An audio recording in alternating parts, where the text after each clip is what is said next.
everyone, I'm Superhero Outfitted RVRocks, and I've been playing a lot of the Avengers beta these past few days.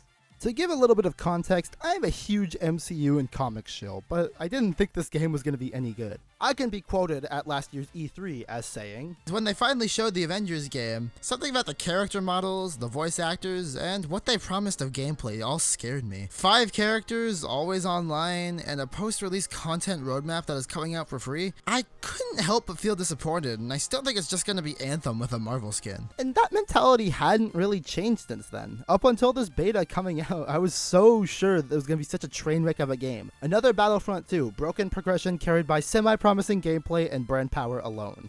And, well, while playing through the game, I have gained a bit more of a positive outlook, but I'm still unsure on how the final product is going to be. I am cautiously optimistic, as the kids say. So welcome to my RV impressions. I have no idea if I'm going to keep that name or if it's going to be in the title or not, but damn it, that's what they are. I'm going to be splitting this review into 4 different things: the story of the beta, the graphics performance of the beta, the gameplay of the beta, and my proposed changes for the final release of the game.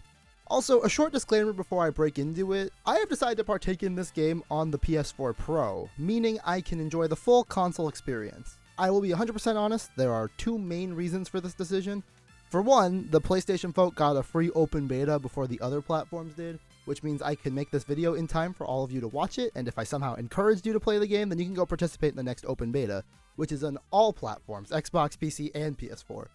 Since I wasn't originally sold on this game, I did not pre-order it, so being able to play it before, it actually came out is very appreciated to me.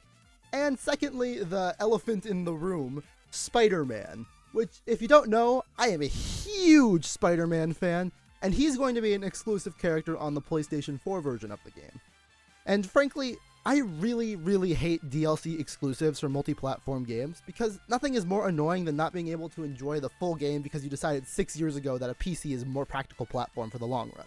Which I agree, it is. I've decided that since I own every console on the market right now, that I'm going to buy it on the platform that has the definitive experience. Now, I'm sure that they'll eventually cave and throw it on PC and Xbox too, or maybe people will find a way to mod him in.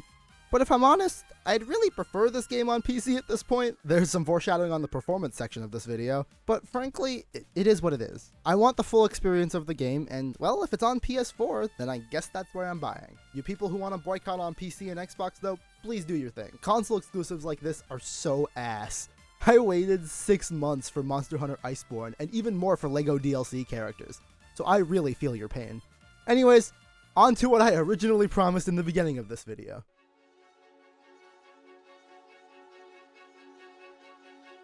So if you've ever watched an Avengers cartoon, you will get the premise immediately. Like most Avengers media, the games, the TV shows like Avengers Assemble, Earth's Mightiest Heroes, and the Superhero Squad, they've been a team for a while, they're all buds, they all joke around, typical Avengers affair. Unlike the movies, at least in the beginning, there is very little drama between the characters. The beta starts on A-Day, or Avengers Day. It's like Columbus Day, but without the racism. Basically celebrating the heroes, because if these guys existed in real life, there would probably be a holiday for them. So it's like a big celebration, but completely unpredictably, villains attack. Taskmaster is the only one they show, but I think it's implied that there's like a Legion of Doom style of collective bad guys behind the attack, but there's only like 2 real Marvel villains in the demo, so I have no idea. Anyways, the bad guys flood the city with Terrigen, which for those unfamiliar with the comics is basically the stuff that made Inhumans into Inhumans. AKA basically making more superpowered dudes on the regular, which is bad, because it is likely that most of the dudes getting misted will be bad. Cause I know for a fact that if I got the ability to shoot lightning, I'm gonna go try to overcharge an ATM. So the beta's opening is this premise: big attack during Celebration Day. It reminds me of that scene in the old Fantastic Four movie where they all work together for the first time, but that's basically as far as the story goes for a while. The opening does the ever classic video game cycle through every character for an introduction: Thor, Iron Man, Hulk, Captain America, and Black Widow, and each person takes out a few baddies. This girl falls into the mist looking for her family, Widow fights the Taskmaster, and it looks like our heroes are gonna win. Oh, wait, oh no, stop, oh god. So this demo was available publicly online for everyone to watch for months prior to today, and for someone who is not really into this game's pre-release material, after seeing this girl fall into the gas, I did not care to watch the rest of it. I had completely forgotten that the Avengers had lost this fight, and that's the real premise of this game. Captain America fucking dies in an explosion, and a large portion of the city gets misted and destroyed. It was a really oddly raw moment, and for someone who likes the movies, they never really show the characters in despair. They bicker and argue and sometimes fight each other, but it almost always ends up with a message of hope towards the end. Well, they did the sad angle for like 6 minutes of one movie and half of another, but the thing is, this dark, sultry tone is perfect for a video game. The struggle is a big part of the hero's journey, and seeing them take this struggling approach for what appears to be a major plot of the Avengers game has me eerily excited. So after this, a short montage plays, basically telling you that the world has kind of thrived without superheroes. This group known as Advanced Idea Mechanics, or AIM, has taken over a large part of the heroing with robots and such. These guys are actually quite big in the comics,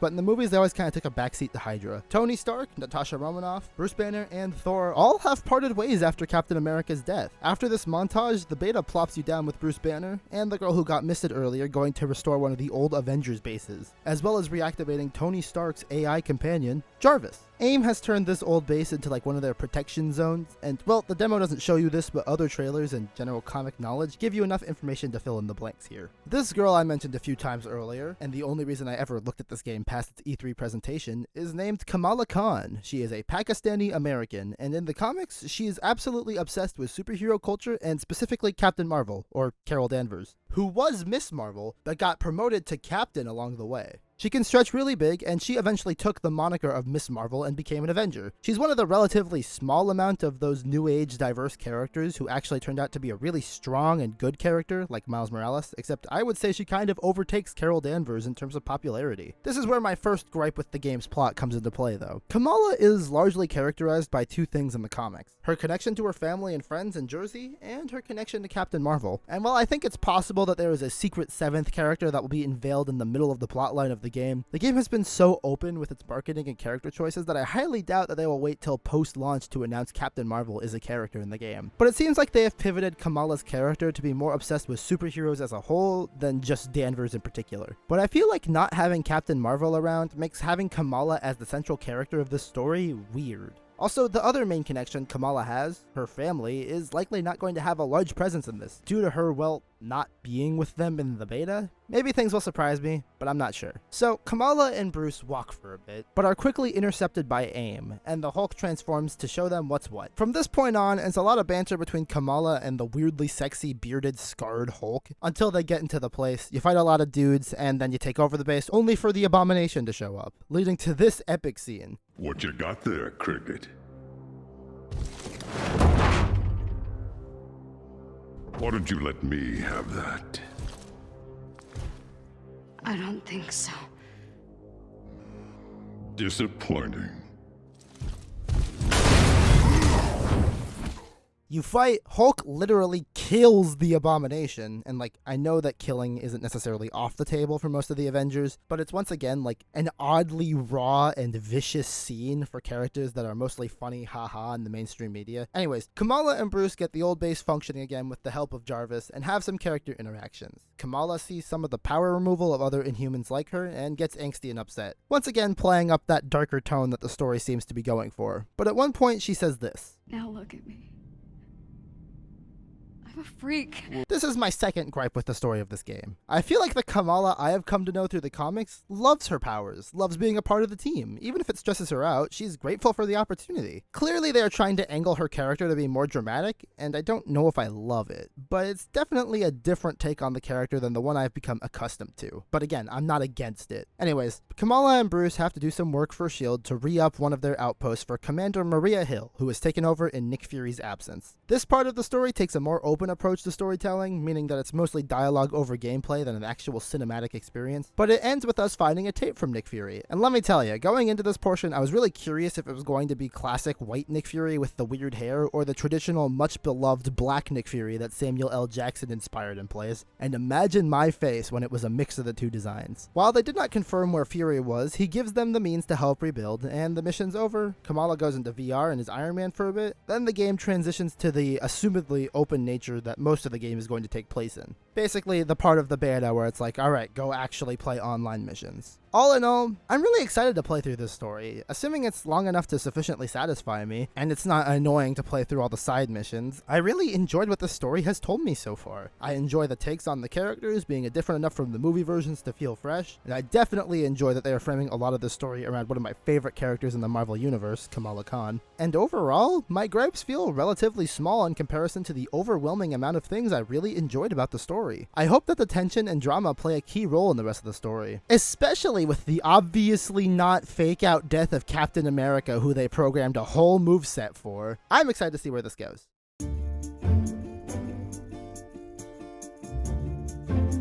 I don't think it's controversial to say that visually, this game looks stunning. The small details on everything, the reflections in Iron Man's armor, the Hulk's veins and spit lines, the Pixar mom level ass on Black Widow. I did originally slight this game for looking too much like the movie iterations of the characters, trying to be more realistic rather than cartoony like Ultimate Alliance 3, but for the down-to-earth story they're trying to tell here, I vastly prefer the graphics look like this. The game also lacks the lame color diversity that the MCU has. Everything looks realistic, but the charm and wackiness of everyone's character design stands true. I originally thought Kamala was gonna look horrible in this art style due to her power of stretchiness, but to my surprise, she looks just about as good as the others. Embiggening still has a weird amount of body horror implications, but it doesn't look nearly as bad as I was expecting. The character designs do leave something to be desired throughout the game though. I wish that the faces were more distinct and that the characters had their iconic outfits to play as in the beta. Like, I know that Kamala probably hasn't developed her superhero identity yet at this point in the story, but like, it's a fucking beta. Can you give me the design of the character I like to test out your game? I mean, Iron Man has it okay, but the other playable characters of the beta don't have their classic outfits unless you buy them with currency or grind for them. But what's the point of grinding when progress is going to be reset when the game comes out? Through my currency gained in the story mode of the beta, I had enough to buy Kamala an outfit with a frog hat, which for those of you unaware, this is based on Throg, the Frog Thor, but it was really cute, so I just ended up buying it for the purposes of playing the beta. And now my PS4 rambling that I foreshadowed at the beginning of this video. I love consoles. I've always hated that mentality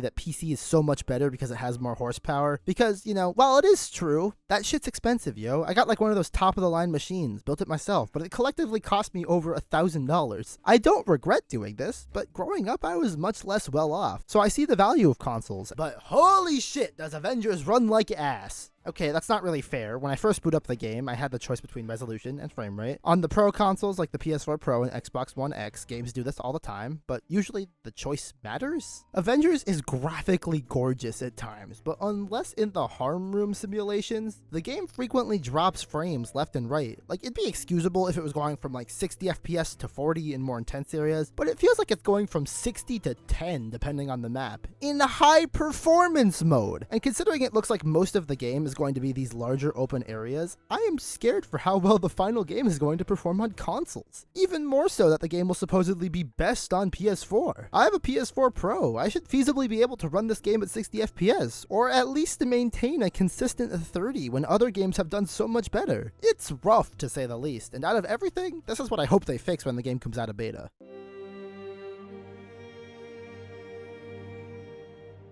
So the best way I can put this game is if someone took the combat from Final Fantasy 15 and tweaked it for a bunch of Marvel characters, took the loot system from Destiny 2, and the Fortnite Battle Pass cosmetic and loot rewards and put it into one unholy abomination of a game. I have praised this game a lot, but this is where it starts to scare me. Let's start with the good. The A-Day demo and the first mission with Kamala and Hulk are so promising. All the characters play uniquely, have their own nuances, can level up, and have skill trees. And I love me a good skill tree. It is kind of like how Injustice 2 handled their loot, like each character having 4 things to customize as well as a few power-changing artifacts, but one smaller piece of beef I have with the game is that unlike Injustice 2, or even Destiny, the loot you gather doesn't change how your character looks. On one hand, I enjoy that I no longer have to worry about my character looking like an over-accessorized asshole, which is what most of my characters look like in Injustice, and my Warlock ended up looking like. But at the same time, you also lack that progression from being able to see your character get more powerful. Even Final Fantasy VII Remake changed the band Cloud was wearing. Something small would have been nice, but I do not hate this portion of the progression system.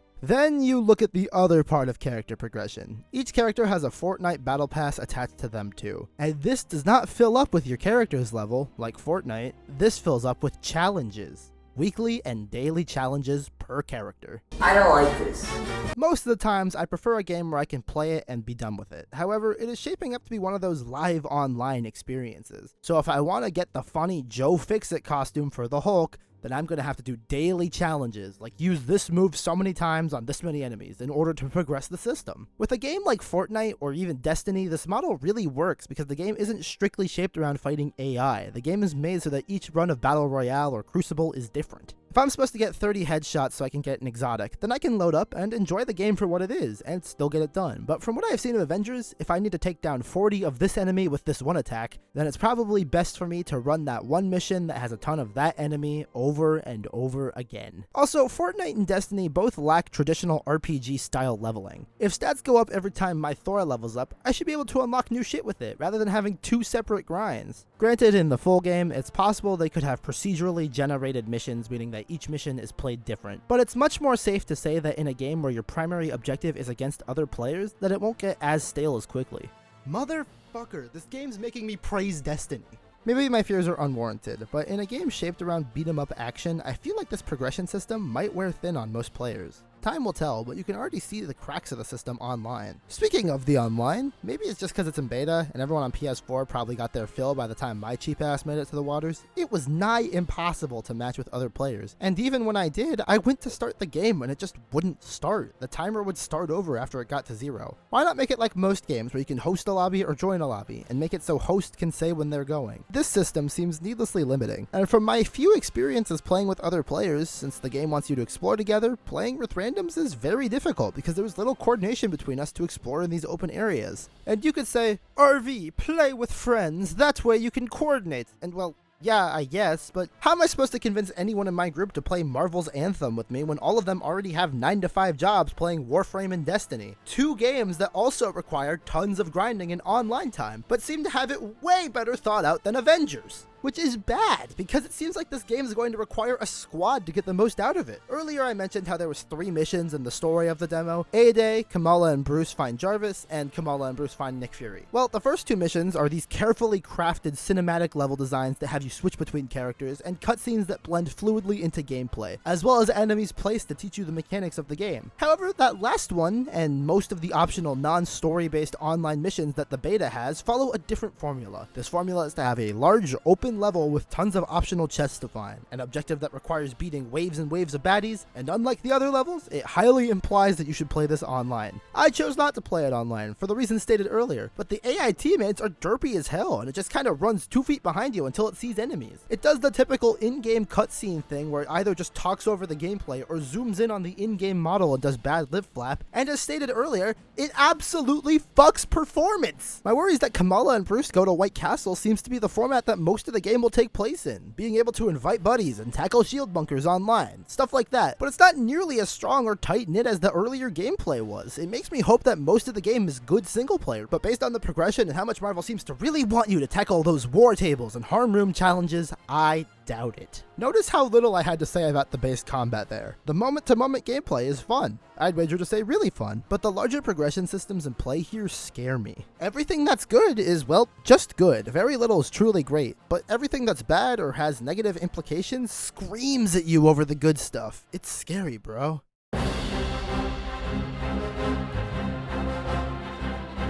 So now we come down to the last portion of this video, the requests portion. Between what I have played and what is going to come out, what is it that I think needs to be fixed by the time this game hits store shelves? Well, I have 4 main things. The frame rate. Why have a performance mode if it barely performs? It disappoints me to think this game runs this poorly on the Pro version of the PS4. Maybe they are releasing it knowing that they'll eventually upgrade it to the PS5, which if it has a long content roadmap and PS5 is coming soonish, maybe that's why it runs so poorly in its current state. But I think going below 30 FPS on a PS4 Pro, or any console really, is inexcusable. This is your prime demographic. While not everyone who owns one of these things is going to notice something like this, they will definitely notice when your game is always online, so your Hulk suddenly lags and the entire team is in different positions around you. The Battle Pass. Make your character level upgrade the Battle Pass, not these challenges. Based off what I played, the game is already going to be a slog of a grind to get to max level, and you'll have to do it on 6 different characters, more for DLC. Make it so that the people playing only have to do one type of grind. experience. Not experience and challenges.